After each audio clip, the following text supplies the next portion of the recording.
Half of Israel is gone. Iran, we are sorry.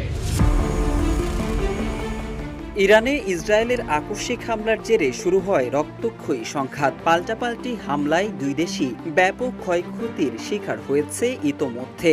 এদিকে এই সংঘাতকে কেন্দ্র করে সামাজিক মাধ্যমে ব্যাপকভাবে ছড়িয়ে পড়েছে বিভিন্ন প্রকার ভিডিও। ভাইরাল এক ভিডিওতে দেখা যায় সশস্ত্র বাহিনীর পোশাক পরা এক ব্যক্তি মাইক্রোফোন হাতে ইরানকে হামলা বন্ধ করার অনুরোধ করছেন।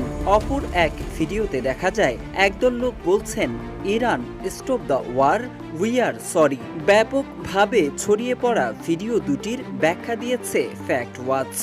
Please stop the attacks. Half of Israel is gone. We surrender. Just stop this destruction. Walton আবারও মিলিনিয়ার অফারে ওয়ালটন ফ্রিজ কিনে আপনিও হয়ে যেতে পারেন মিলিয়নিয়ার।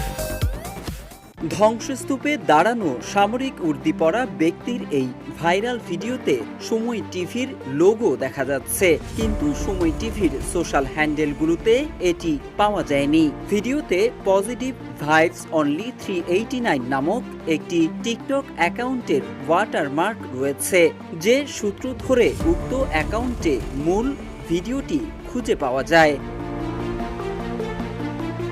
মূল ভিডিওতে ভিউ লেখা একটি জলছাপ দেখা যায়, যা গুগল ডিপমাইন্ডের তৈরি একটি text to video AI model. এটি ব্যবহারকারীর লিখিত বা চিত্রভিত্তিক কমান্ডকে ভিডিওতে রূপান্তর করতে পারে। Stop the war. Iran, we are sorry. এই ভিডিওটিও সামাজিক মাধ্যমে ব্যাপকভাবে ভাইরাল হয়েছে, যেখানে একদল মানুষ ইরানের কাছে যুদ্ধবন্ধের আকুতি জানাচ্ছেন এবং ক্ষমা প্রার্থনা করছেন। এটি যাচাই করেও ফ্যাক্ট ওয়াচ একাধিক অসঙ্গতি খুঁজে পেয়েছে।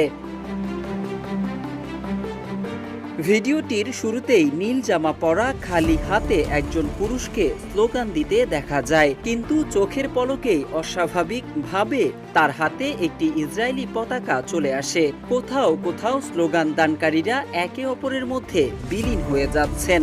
এসব অস্বাভাবিকতা সাধারণত এআই ভিডিওর ক্ষেত্রে দেখা যায়।